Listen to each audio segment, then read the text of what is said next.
የመካከለኛው ምስራቅ ሰማይ ከዚህ ቀደም ታይቶ በማይታወቅ የጦርነት ድራማ ተናውጧል። ኢራን በታሪኳ እጅግ አስከፊ የተባለውን የሚሳኤል ጥቃት በእስራኤል ላይ ተሰነዘረ ይሆን ብለው የዓለም ሕዝብ ትንፋሹን ውጦ ሂደቱን እየተከታተለ ይገኛል። ይህ ጥቃት የተቆራኘ የሚሳኤል ውርጅብኝ ብቻ ሳይሆን ከፍተኛ የስነ ልቦና ጦርነት የታከለበት መሆኑን እናያለን። በተለይም በየካቲት አጋማሽ 26 እንደ አውሮፓውያን አቆጣጠር የኢራን አብዮታዊ ዘበኛ የአየር ክንፍ አዛዥ ብርጋዴር ጀነራል ሰኢድ ማጂድ ሙሳቪ ለፕሬዝዳንት ዶናልድ ትራምፕ የሰጡት ምላሽ ለጉዳዩ አዲስ ገጽታን ሰጥቷል። ትራምፕ ስለ አሜሪካ ትላልቅና ቦምብ ጣይ አውሮፕላኖች እንዲሁም ድንቅ የጦር መርከቦች የሚናገሩትን አነጋገር ዘይቤ በመኮረጅ ሙሳቪ እኛም ቢሆን ትላልቅና ሚሳኤሎች አሉን በማለት በንቀት የተሞላበት መልእክት አስተላልፈዋል።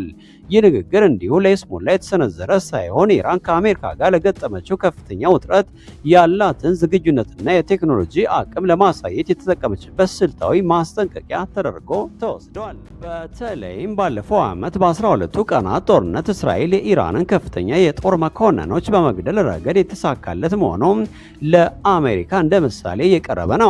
ትራምፕ በቅርቡ በቬንዙዌላ ኒኮላስ ማዱሮ ላይ እንደተጠቀሙት አይነት የልዩ ኃይል ኦፕሬሽን በኢራንም ላይ ለመድገም ፍላጎት እንዳላቸው ሲጠቁሙ ቆይተዋል። አሁን ላይ አሜሪካ በ10 እና በ15 ቀናት ውስጥ ዲፕሎማሲያዊ መፍትሄ ካልተገኘ እጅግ መጥፎ ነገሮች ይከሰታሉ የሚል ቀነ ገደብ አስቀምጣለች። ይህ ውጥረት ደግሞ የዓለምን የነዳጅ ገበያ ክፉኛ እያናወጠው ይገኛል። የሩሲያ የጦር መርከቦች ከኢራን ጋር በኦማን ባህረ ሰላጤ የጋራ ልምምድ መጀመራቸው ደግሞ ጉዳዩን ወደ ታላላቅ ኃይሎች ፍጥጫ ቀይሮታል። ኢራን የሆርሙዝ ወሽመጥን እዘጋለሁ የሚል ዛቻ መሰንዘሯም የዓለምን ኢኮኖሚና ሰላም በከፍተኛ አደጋ ላይ መውደቁን የሚያሳይ ግልጽ ምልክት ተደርጎ ተወስዷል። የአሜሪካው መንግስት ዶናልድ ትራምፕ ለቴህራን መንግስት የ10 እና የ15 ቀናት አጭር ጊዜ ገደብ የሰጡ ሲሆን በዚህ ጊዜ ገደብ ውስጥ ፍትሐዊ ስምምነት ላይ ካልተደረሰ በጣም አስከፊ ነገሮች እንደሚከሰቱ በይፋ አስጠንቅቀዋል። ከሮይተርስ የተገኘው መረጃ እንደሚያመለክተው የአሜሪካ ወታደራዊ ዝግጅት በአሁኑ ወቅት ከፍተኛ ደረጃ ላይ የደረሰ ሲሆን ይህም የተወሰኑ ግለሰቦችን ከማጥፋት ባለፈም በቴህራን የአመራር ለውጥ ለማምጣት የሚያስችሉ ወታደራዊ አማራጮችን ጭምር ያካተተ ነው ተብሏል። ፕሬዝዳንት ትራምፕ በዋይት ሃውስ ለጋዜጠኞች በሰጡት መግለጫ የተገደበው ወታደራዊ ጥቃት ለመሰንዘር እያሰቡ መሆናቸውን በይፋ ያረጋገጡ ሲሆን ይህም በኢራን ላይ የሚደረገውን ጫና ለማጠናከር የታለመ እንደሆነ ተገምግሟል። በሌላ በኩል የኢራን የውጭ ጉዳይ ሚኒስትር አባስ አራግቺ በጄኔቫ ከትራምፕ ልዩ መልእክተኛ ስቲቭ ስኮፍ እና ከአማቻቸው ጃሬድ ኩሽነር ጋር ካደረጉት ቀጥተኛ ያልሆነ ድርድር በኋላ አዲስ የድርድር ረቂቅ ወይም ካውንተር ፕሮፖዛል በጥቂት ቀናት ውስጥ ለኢራን ከፍተኛ ባለስልጣናት ለግምገማ እንደሚቀርብ ገልጸዋል። በዚህ ድርድር ላይ ትልቅ የውዝግብ ነጥብ የሆነው የዩራኒየም ማበልጸግ ጉዳይ ሲሆን ኢራን ማበልጸጉን እንደማታቆም ብትገልጽም ፕሮግራሙ ለሰላማዊ ዓላማ ብቻ መሆኑን ለማረጋገጥ የመተማመኛ እርምጃዎችን ለመውሰድ ዝግጁ መሆኗን ገልጻለች።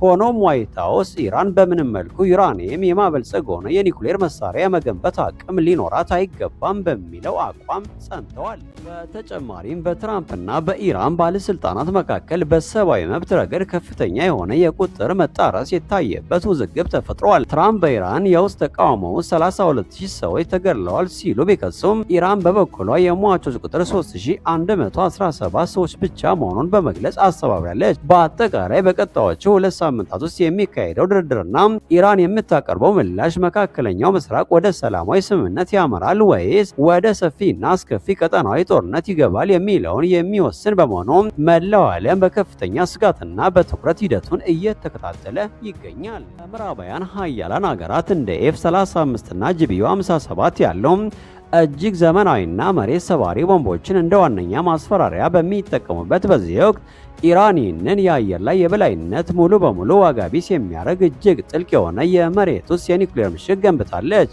ይህ በዛግሮስ ተራሮች ግራናይት ድንጋዮች ውስጥ በመቶዎች የሚቆጠሩ ኪሎ ሜትሮች ጠልቆ የተቆፈረ ምሽግ ተራ ወታደራዊ ተቋም ሳይሆን የምዕራባውያንን የቴክኖሎጂ ብልጫ በግልጽ የሚያመክን ቴክኖሎጂያዊ ምላሽ ነው። የኢራን ወታደራዊ መሐንዲሶች የተፈጥሮን ተራራ እንደ ጋሻ በመጠቀም ቢሊዮን ዶላሮች የሚወጡበትን ዘመናዊ ሚሳይሎችና አውሮፕላኖች ፋይዳ እንዲያጡ አድርገዋል። የመሬት ውስጥ ምሽግ በኢራንና በምዕራባውያን መካከል ያለውን የኃይል ሚዛን የሚቀይር ሲሆን ፔንታጎን አሁን ላይ የሚያስበው ስለ አውሮፕላን ፍጥነት ወይም ስለ ሚሳይሎች ትክክለኛነት ሳይሆን ተፈጥሮ የፈጠረውን ግዙፍ ተራራና የድንጋይ ንጣፍ እንዴት ሰብሮ መግባት ይችላል የሚለውን እጅግ አስፈሪ የፊዚክስ ጥያቄ ሆኗል።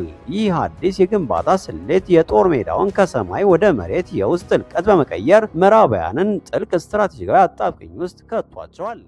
ስለ ኢራን አዲሱ የመሬት ውስጥ ምሽግ የሚወጡ ዘገባዎች በመካከለኛው ምስራቅ ለዓመታት የቆየውን የኃይል ሚዛን ሙሉ በሙሉ የሚገለብጡና የዓለምን ጂኦፖለቲካዊ ጠረጴዛ የሚያናውጡ ናቸው።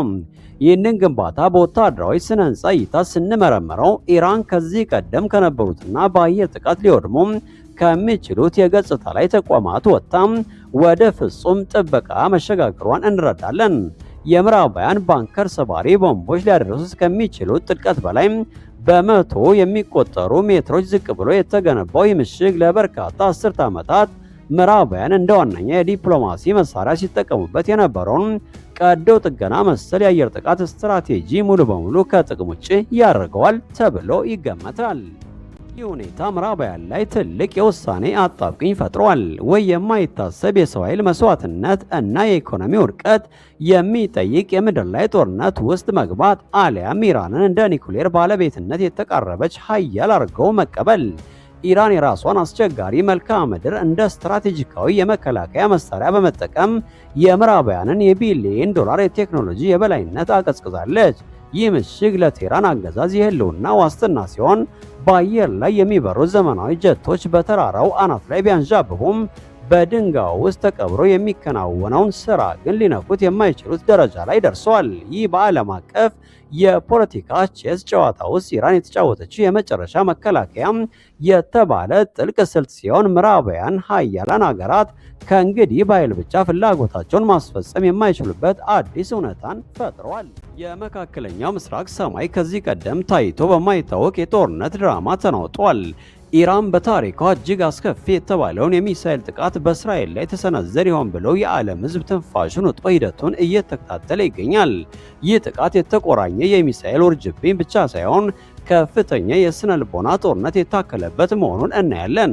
በተለይም በየካቲት አጋማሽ 26 እንደ አውሮፓውያን አቆጣጠር የኢራን አብዮታዊ ዘበኛ የአየር ክንፍ አዛዥ ብርጋዴር ጀነራል ሰይድ ማጂድ ሙሳቪ ለፕሬዝዳንት ዶናልድ ትራምፕ የሰጡት ምላሽ ለጉዳዩ አዲስ ገጽታን ሰጥቷል። ትራምፕ ስለ አሜሪካ ትላልቅና ቦምብ ጣይ አውሮፕላኖች እንዲሁም ድንቅ የጦር መርከቦች የሚናገሩትን አነጋገር ዘይቤ በመኮረጅ ሙሳቪ እኛም ቢሆን ትላልቅና ሚሳኤሎች አሉን በማለት በንቀት የተሞላበት መልእክት አስተላልፈዋል።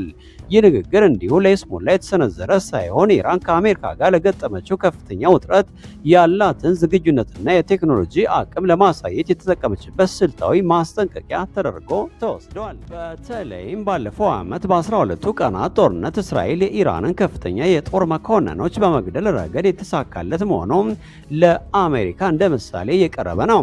ትራምፕ በቅርቡ በቬንዙዌላ ኒኮላስ ማዱሮ ላይ እንደተጠቀሙት አይነት የልዩ ኃይል ኦፕሬሽን በኢራንም ላይ ለመድገም ፍላጎት እንዳላቸው ሲጠቁሙ ቆይተዋል። አሁን ላይ አሜሪካ በ10 እና በ15 ቀናት ውስጥ ዲፕሎማሲያዊ መፍትሄ ካልተገኘ እጅግ መጥፎ ነገሮች ይከሰታሉ የሚል ቀነ ገደብ አስቀምጣለች። ይህ ውጥረት ደግሞ የዓለምን የነዳጅ ገበያ ክፉኛ እያናወጠው ይገኛል። የሩሲያ የጦር መርከቦች ከኢራን ጋር በኦማን ባህረ ሰላጤ የጋራ ልምምድ መጀመራቸው ደግሞ ጉዳዩን ወደ ታላላቅ ኃይሎች ፍጥጫ ቀይሮታል። ኢራን የሆርሙዝ ወሽመጥን ዘጋለው የሚል ዛቻ መሰንዘሯም የዓለምን ኢኮኖሚና ሰላም በከፍተኛ አደጋ ላይ መውደቁን የሚያሳይ ግልጽ ምልክት ተደርጎ ተወስዷል። የአሜሪካው መንግስት ዶናልድ ትራምፕ ለቴህራን መንግስት የ10 እና የ15 ቀናት አጭር ጊዜ ገደብ የሰጡ ሲሆን በዚህ ጊዜ ገደብ ውስጥ ፍትሐዊ ስምምነት ላይ ካልተደረሰ በጣም አስከፊ ነገሮች እንደሚከሰቱ በይፋ አስጠንቀዋል።